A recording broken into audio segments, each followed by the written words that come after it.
Hello everyone, and welcome back to the channel. Thank you for being here again, showing up not just for us, but for yourself, for your own journey, your own awakening, your own truth. In today's episode, we are going to explore two of the most deeply rooted challenges faced by spiritual practitioners around the world: doubt and regret. These inner obstacles may not always be visible to others. They often hide behind polite smiles, seemingly calm meditation sessions, or layers of outward commitment to a spiritual path. But underneath, they drain energy, confuse purpose, and sometimes even drive practitioners to give up. So what are doubt and regret, really? Where do they come from? And more importantly, how can we move beyond them, not by avoiding them, but by transforming them into the very fuel of awakening? Let's begin with doubt. Doubt in the spiritual sense is not the healthy curiosity that leads us to inquire. It's not the open mind that asks questions or seeks deeper understanding. That kind of doubt is necessary. It's what drives honest practice. No, the kind of doubt that becomes an obstacle is the one that undermines our inner stability. It whispers, "You're not capable. This isn't working, as maybe this path isn't for you. Others are progressing, but you're stuck." It erodes confidence, it confuses the heart, and worst of all, it causes practitioners to retreat just as they approach the gates of deeper realization. Master teachers, including the deeply respected Master Menckan, recognized that doubt is not a sign of failure, it's a sign of approach. The closer we get to truth, the more the ego resists. Doubt is often a last defense, a survival mechanism of the false self.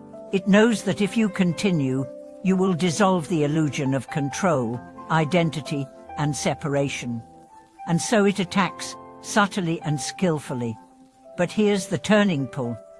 Once you begin to see doubt not as truth, but as a pattern, you are free. You begin to watch it arise. You say, here is doubt again. Thank you for visiting. But I don't need you right now. That awareness, gentle, non-reactive, compassionate, is the doorway out of the prison of doubt.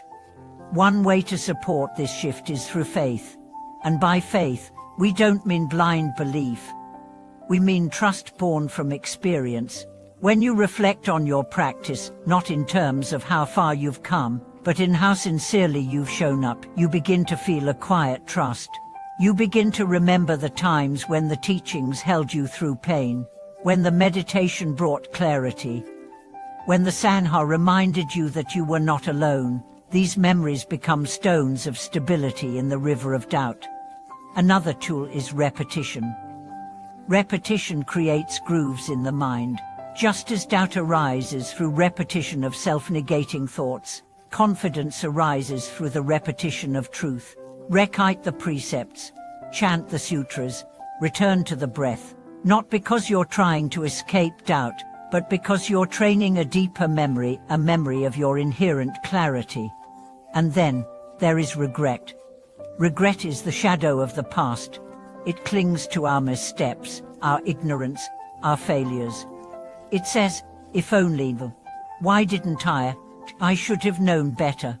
It may arise from a single event or from a lifetime of unresolved choices, and like doubt, it paralyzes. It keeps the practitioner looking backward, unable to step forward.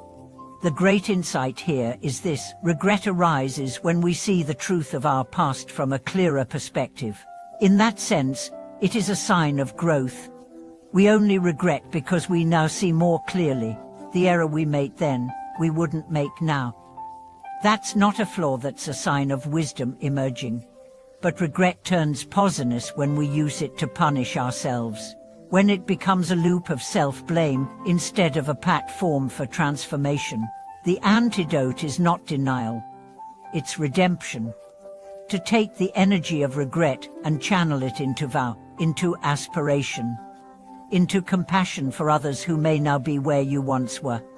Master Menckan once shared that one of his greatest turning points came not from a mystical vision or a perfect retreat, but from deep remorse over how he treated someone in his youth.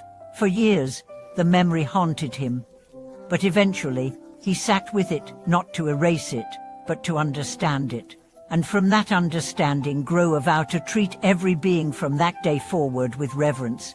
His regret became his compass. His pain became his teacher. This is the heart of transformation, turning wounds into wisdom. But how? First, by acknowledging the regret fully, writing it down, speaking it aloud, not to wallow, but to name it, to bring it out of the shadows. Then, by making amends where possible. If a relationship can be repaired, begin there. If not, then offer service, dedicate merit, perform acts of kindness in the name of that healing. These actions are not symbolic, they are real. They shift energy. They repair the unseen web of cause and effect. And finally, by forgiving yourself not as an excuse, but as a release. You are not the same person who made that choice. You've grown, you've seen, and now you're choosing differently. That is what matters. In Buddhist cosmology, even the darkest karma can be purified through sincere practice. Nothing is fixed. Nothing is permanent. Every moment is an opportunity to return to truth. When we release doubt and regret, what remains? Stillness, clarity, joy, a sense of inner spaciousness that cannot be touched by external praise or blame, a heart that beats not with fear, but with faith. A life that is lived not to avoid pain, but to embrace growth. And from this space, practice becomes effortless. Not because it's easy, but because it's aligned. You no longer sit to fix yourself, you sit because you are whole. You no longer chant to please the Buddhas, you chant because the truth is echoing inside you. You no longer serve to earn merit, you serve because compassion flows freely. This is the gift of walking through doubt and regret, instead of running from them. They cease to be enemies and become allies. They lose their sting and become part of your sacred story. So wherever you are right now, whether you're stuck in a spiral of uncertainty or haunted by mistakes long past, know this: you are not alone.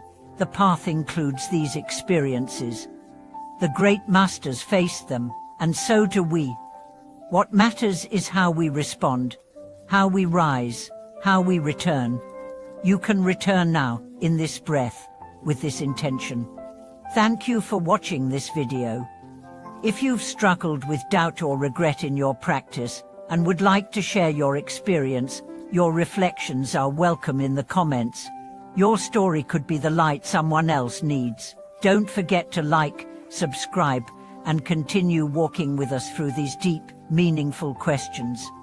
Until next time, may you walk with clarity, sit with courage, and sleep with peace.